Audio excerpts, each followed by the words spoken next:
Entrepreneurship is literally like you're running around trying to put out fires. Welcome to Honest Ecommerce, a podcast dedicated to cutting through the BS and finding actionable advice for online store owners. I'm your host, Chase Clymer, and I believe running a direct-to-consumer brand does not have to be complicated or a guessing game.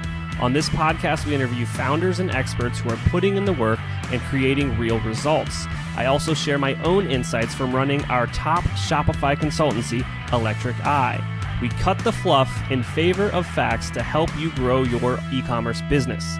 Let's get on with the show. Hey everybody, welcome back to another episode of Honest Ecommerce. I'm your host, Chase Clymer, and today, welcome to the show, the CEO and co-founder at HydroJug, Hayden Wadsworth. Hayden, welcome to the show. Yeah, thanks a lot for having me. Happy to be here. Oh, absolutely. I probably confused you because I'll tell everybody I screwed up the first intro, and I'll admit it. And I went a lot shorter on this one, and I caught Hayden off guard probably. Yeah, I was ready to listen a little bit longer, but no worries. All right. So for those that are unaware, can you just give us a quick backstory about the product that you guys are bringing to market over there at HydroJug? Yeah, for sure. We sell a half-gallon water bottle along with like accessories. Our main focus, our primary focus was to help people drink more water and live healthier lifestyles. It has kind of evolved over time and as the company and the culture has grown. But yeah, that's our like kind of core product right now. We do have a lot in development, but. Awesome. Yeah. We spoke a few weeks ago on a pre-call and you were telling me about all the exciting stuff. So maybe we'll get there on this call. Who knows? So take me back to the beginning of kind of your entrepreneurial journey into e-commerce. Where did the idea come from? Kind of what was top of mind? How did you guys get into, launching the brand? So I think I was always engaged in wanting to start a business of some sort. It didn't necessarily matter like what it was. I wanted it to be a brand. I didn't want to just drop ship something or sell a product on Amazon. I wanted it to be an actual brand. I built a few different websites, and then I would run into some kind of issue, and it just seemed like I always had these roadblocks of not doing them.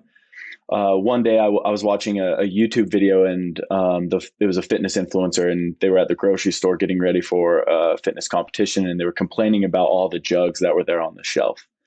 And I just thought to myself like, hey, nobody is really making like a quality water jug on the market. So like, why don't I do this? And there were obviously like steps in between like that idea and actually like creating it, but that's kind of what stemmed everything and kind of kicked everything off. And then from there, it was just like customer feedback. Like, does this bottle like have a problem with like condensation? Like, does it have a straw? Things like that. And that's how we got into like the other accessories and products along with it. So that's what kicked off the original idea for actual HydroJug. But as far as e-commerce goes, I was always interested and around like e-commerce. So. Now, you said that you didn't want to do Amazon or kind of any of the drop shipping stuff. Did you dabble in that and kind of realize it wasn't for you? No, I think just from research. So one of my big things is being able to like consume as much information as possible. So whether that's like books, podcasts, audiobooks, like no matter what I'm doing, I'm trying to consume information and learn. And YouTube videos from people that have done it before. And I think that was one of the big things is I wanted to create like a brand and like big value behind it, not just like, hey, this is like as much revenue as I can drive. And if I ever did choose to sell, I get like that's how much it sells for. Whereas if you create a brand, you're going to get an exponential value on that brand. So.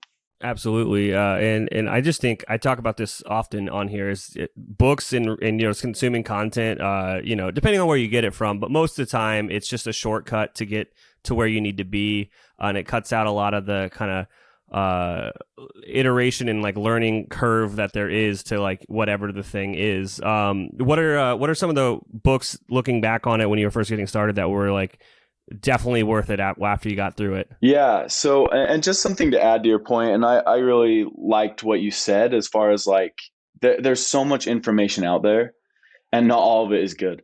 And a lot of entrepreneurs, like they speak in such like a matter of fact way, and they have been successful. And I found myself doing this is like, they say something and I'm like, okay, that's how I have to do it.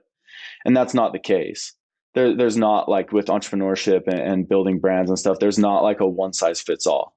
There's a lot of different ways to achieve goals. Some might be faster and the more efficient than others, but there's not a one size fits all. And just because it was true in one scenario and worked for one person doesn't mean it'll always work in another. So you have to be very good at not only consuming the information, but filtering the information and understanding what applies to you in your scenario and the situation that you're in. So I always like to kind of preface like the things I say with kind of that like disclaimer, so. Absolutely. Context matters so much. And I see some entrepreneurs just kind of going down the wrong path of like the type of content they're consuming versus the type of product they want to bring to market. Like oftentimes I'm like, it doesn't matter how all these SaaS brands built their business really, because SaaS is a completely different monster than like trying to build a brand like on Shopify. Like those are two different styles of business. Absolutely. And so it context does matter in that regard. But I mean, back to the first question, does any particular book stand out to you? Yeah, and sorry to sidetrack. I think the most impactful book on like my entrepreneurial journey has been Principles by Ray Dalio.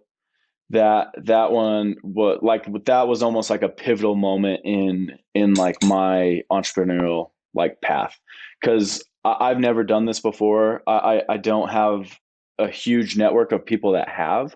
I mean, I've made more of a constant effort to do that, but like that book just gave me so much information and great value on the things that I needed to do to create like a good foundation for my business and the principles that I should have like inside a HydroJug. Again, I pick and chose like which ones were good for me, but Principles by Ray Dalio for sure. And then Adam Grant just came out with a new book that I really liked. It's called Think Again, which it's basically just almost no thoughts that you have or assumptions you have are safe. Like don't ever like close your mind off to new ideas and be very like open-minded. So those two books have been really big in my entrepreneurial journey. Yeah, I haven't read Principles. I've heard good things about it, but it kind of, from what I've heard, it kind of reminds me of Traction by Gino Wickman, which is kind of where our agency took like a turn. It was like, oh wait,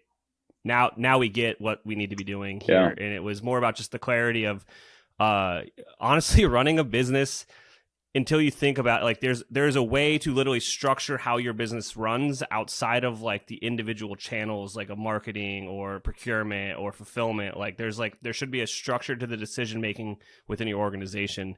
And we didn't have that for the longest time. We were kind of just, and it's definitely what separates young businesses, not even brands, just like young businesses from the more mature ones that kind of have their act together, is like they have this process for identifying what's important and what they don't need to worry about. Yeah, 100%. What you said, that one was called Traction? Yeah, that one's a pretty good one. I'll have to look into that one. I haven't read that one, so. Yeah, I mean, there's a bunch of them out there, and it's funny. The more you get kind of down this business book rabbit hole, you see just so many parallels between like whatever they're naming, kind of their framework, the way that they operate stuff, and all the principles, are kind of just reiterated over and over again. And then it starts to really drive the point home to you're like, all right, well, if these half a dozen people are kind of saying the same thing, like we should probably investigate how to kind of put these things into our business. Yep, absolutely. So going back to kind of getting things started, where did it kind of just click? Was there like a moment in time when you were like, all right, we're onto something here. This is different than the last kind of ideas that we had? I think when we started investing like heavier in Facebook ads, we started on Pinterest ads. We were getting like better results. So we kind of started on Pinterest, and then they changed some stuff and we weren't getting as good results, which pushed us onto Facebook. So, but like as soon as we saw that, like we were really able to scale quickly. So the first year we only worked with influencers. Like that's all we did. And all of our deals were commission based. So we were really able to like grow the business and put everything back in, because basically we had terms with like everyone we worked with. We would get sales and then we just had to pay out a portion of those sales. Nothing was up front or anything like that. And then in our second year, we started running more paid advertising. And I remember a big milestone for us was like $1,600 a day. And I was like, this could be like a great side hustle, you know, and work for me, like with what I was going, because I was on like my career path and things were going well. So, and that's what it was at the time. And then, it scaled from there. Since we started on that kind of paid media route, we saw a great return. We saw traction. We could sign more deals, like, and it just kind of grew from there. So I want to talk about scaling a business with paid media. Now, there's a bunch of KPIs that people will throw at you, a bunch of metrics. What was your guys' true north with scaling through paid ads? Like, what were you kind of more focused on? AOV. So the thing is like we were selling a $20 water bottle, and when you're and I guess that's average order value, just to clarify for anybody, but like you're selling a $20 water bottle, like you can barely pay to acquire a customer. So we would come up with ways to bundle products and really just upsell. So like we used bold upsells on Shopify for like that time, and now we have everything that we kind of just build in house. But we use and then we use their bundle builder too. So we would really push bundles, and we would have them at like a discount. So if you were going to buy like 2 jugs and a sleeve, or a jug and 2 sleeves and a straw, you got like 15% off, you know. But now people are spending $40 and $45. And of course, like that's where we put our free shipping, is kind of where we wanted our AOV to be. And then now we can pay a lot more to acquire a customer. And it worked for us because our product is, I mean, in hard goods, you obviously have like that margin built in there. So, but being able to find our sweet spot, like here is our cost to acquire a customer, what does our AOV need to be, and then incentivizing the traffic that we were driving to meet that is what really enabled us to scale quick. All right, you just literally wrote like that's the playbook right there. And it's often, I think that people are chasing ROAS too much, and they're kind of, that's important, but it's also like what you said is like you can manipulate AOV probably a lot easier than you can manipulate how cheaply Facebook is going to send you traffic. Oh, we have zero control over Facebook's algorithm. And like Apple's iOS 14, like we can't control that, so. Yeah. So I guess what I wanted to highlight here is when people are like, you got to look at the whole picture, and like the KPIs that matter is like your conversion rate, your average order value, like those are a lot more crucial to like the cost of the traffic. Like you can only optimize it so much. Yep. And then it's let Facebook do its thing. Like the algorithm is way smarter than any media buyer you're ever going to hire. Yep. You're not going to stumble upon some guy or gal that's just outperforms everyone else unless you kind of like change your offer. You know what I mean? A more appealing offer is going to get more people to convert. Yeah, for sure. I mean, and there are other things that we've like discovered along the way. Like the more that we can, I mean, we sell a water bottle, like that's not a consumable good. Like how do we get people to come back too? Like we face that, and how do we build our product strategy to make sure that people come back? And then now you're talking about customer lifetime value. And once you establish that and understand what that is, now you can pay even more for a customer,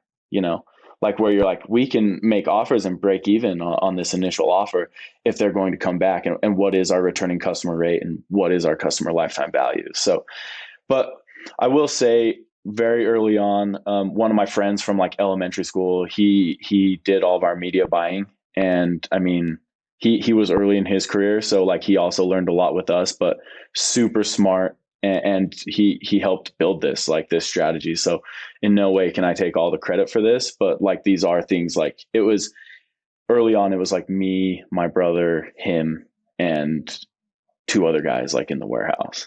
So that was essentially it. Like we started with like really good e-commerce, like fundamentals and paid media. If you're struggling with scaling your sales, maybe Electric Eye can help. Our team has helped our clients generate millions of dollars in additional revenue through our unique brand scaling framework. You can learn more about our agency at electriceye.io. That's ELECTRICEYE.io. Mesa is the easiest way to integrate any top e-commerce app or service with your online store. Designed exclusively for Shopify and Shopify Plus, Mesa's automated workflows can get back your time spent on repetitive tasks while growing your business at the same time. Join other merchants that have embraced the simplicity of Mesa's no-code approach to building workflows.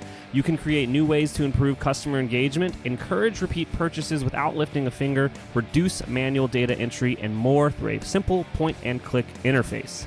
And with Black Friday, Cyber Monday planning around the corner, now is the time to ask the question, is my online store prepared? Optimizing every step in the shopping experience is the only way to create a lifelong customer. Get Mesa and capitalize on one of the biggest e-commerce events of the year.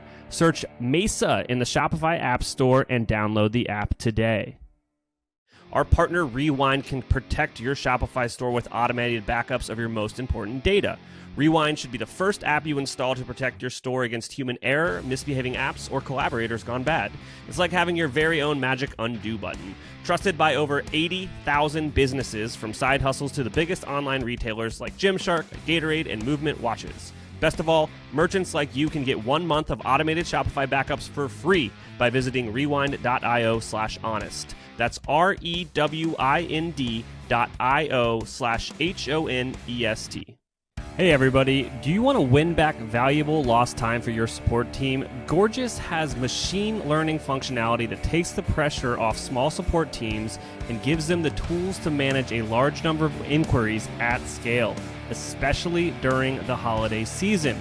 Gorgias combines all your different communication channels like email, SMS, social media, live chat, and even phone into one platform and gives you an organized view of all of your customer inquiries. Their powerful functionality can save your support team hours per day and makes managing customer orders a breeze. They have allowed online merchants to close tickets faster than ever with the help of pre-written responses integrated with customer data to increase the overall efficiency of customer support. Their built-in automations also free up time for support agents to give better answers to complex product-related questions, providing next-level support, which helps increase sales, brand loyalty, and recognition. Eric Brandholtz, the founder of Beard Brand, says, "We're a 7-figure business and we have essentially one person on customer support and experience. It's impossible to do it without tools like Gorgias to help us innovate." Learn how to level up your customer support by speaking to their team here. Visit gorgias.grsm.io/honest. That's gorgias.grsm.io/honest. Businesses are the most successful when they own their own data, customer relationships, and their growth. That's why more than 50,000 e-commerce brands, big and small, trust Klaviyo to deliver their ideal customer experience. Klaviyo is the ultimate e-commerce marketing platform for online brands of all kinds and all sizes. With email automation, SMS marketing, list growth tools, and more, you'll get everything you need to build strong relationships that keep your customers coming back. If you're tired of relying too heavily on paid advertising or third-party marketplaces for your sales success, you're not alone. It's time to take back control of the customer experience. More and more online businesses are moving to Klaviyo to grow higher value customer relationships through personalized email and SMS marketing, and the results are staggering. Ready to drive future sales and higher customer lifetime value with a marketing platform built for your long-term growth?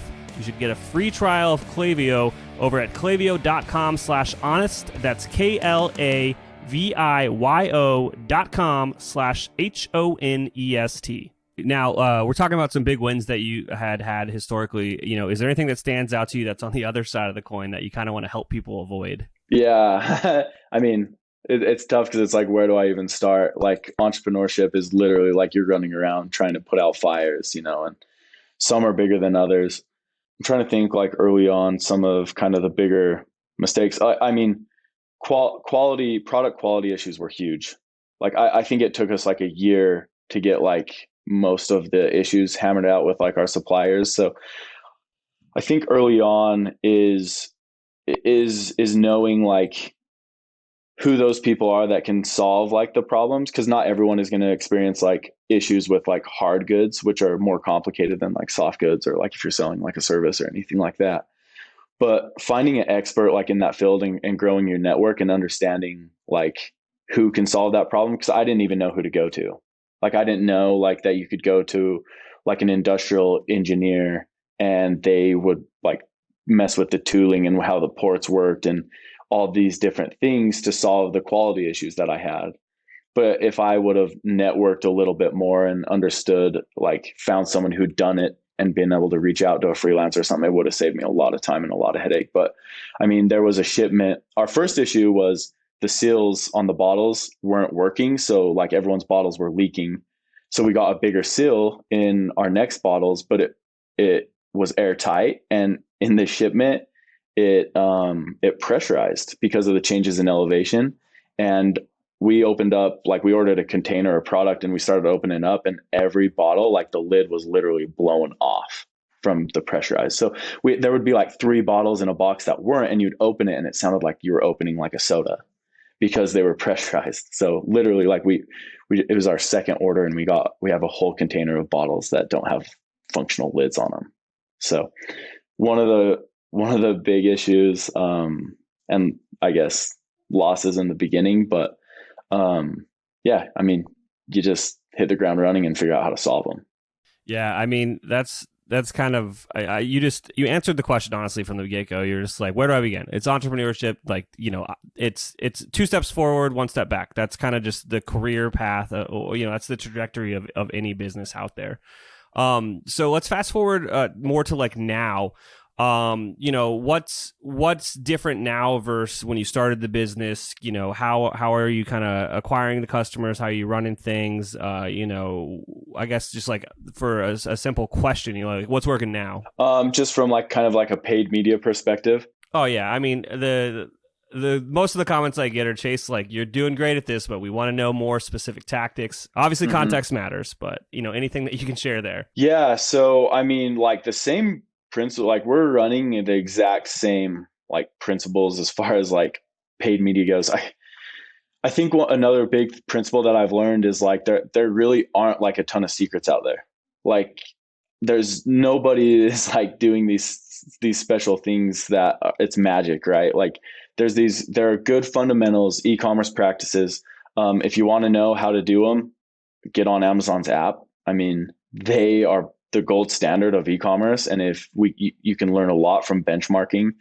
But yeah, we practice those same things. We have tools on our website. Like we've created a tool called like the Hydro Viewer, where people can go in and they customize, like, or they can see like, here's your bottle, here's your sleeve, this is what it'll look like. And they get like that experience of switching them out. And then it's like an add to cart, like getting started, like kind of bundle. People spend time on that. It helps our SEO ranking. It helps our conversion rate. We can send up a bunch of like email flows after that. So there's certain tools and like certain things that you can do to get smart with it, but like the same good sound principles, like fundamentals, still apply to it. Like you want a good AOV, you want people spending time on your website, you want good returning customer rate, good conversion rate. Like how would you set up your UI and UX to create that experience and a good conversion rate? I don't really have any secrets outside of that. But I mean, if you have like a specific question, I'm happy to like go into it. Like if you had a comment that someone was like, hey, I want to know this, I'm sure I could go more into it. I just don't. I need a little more direction. Oh, you know, absolutely. Well, you touched on something earlier, and I guess I'll ask it more directly now. Is you said you were using Bold Upsell and the Bold Bundle Builder back in the day. What prompted you to switch to a more custom solution? So I think first being able to, like, having the means to be able to switch, and then just it's the customer experience. So we want everything to be on brand. We want everything to just be focused around that customer and how they interact with things. Like there were limitations with the Bold app. It worked great, you know, but there were limitations. And just as we've scaled, like we've ran into those, like, hey, we we need bundles to work and be discounted. But if we have a site-wide sale going, we don't want that site-wide sale being stacked with the discount people get with bundles, right? So we've kind of been forced into like custom building a lot of the experiences on our website. But yeah, I think that's the biggest push for what was the biggest push for us to switch. Yeah, I couldn't agree more with, the solutions exist and they do work, but you hit a certain tipping point where your customer experience becomes more valuable than the investment it will take to build it out, I guess. Yeah, and I mean, Shopify apps are great in general. Like the people that are building them, they're very smart and they're e-commerce driven minds. So like everything like the email marketing softwares are great. Their automations are great. Like the SMS softwares, great. Like everyone should be using those. Affiliate program apps and what was the next one I was going to say? Like loyalty and like reviews. Like all of these things like are just plugins. Some of them are more expensive than others, but like those are like kind of the fundamentals I was referring to. Like if you're going to be spending a lot of money on that top funnel on Facebook, like you need to have these good fundamentals in place and make sure that you're using those apps to capitalize on it, you know?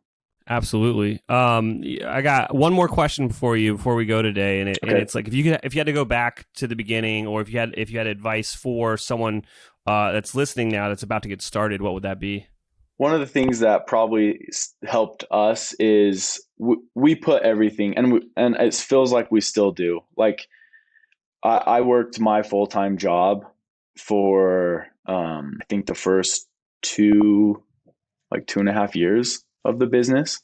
So like I had income. My brother, he had a job, like he wasn't all in on this. We hired my buddy that did the paid media as a contractor in the beginning. So, and he was working on the side.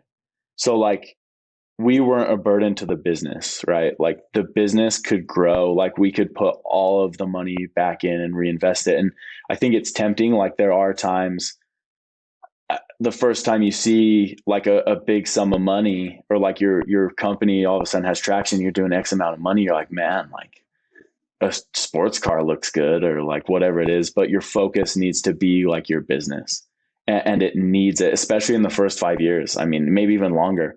Like the business needs, cash is the lifeblood. Like it needs it. And if you take it out, like, and you're going to go in and have a salary, even if your salary is like a modest salary, like that's a burden on the business.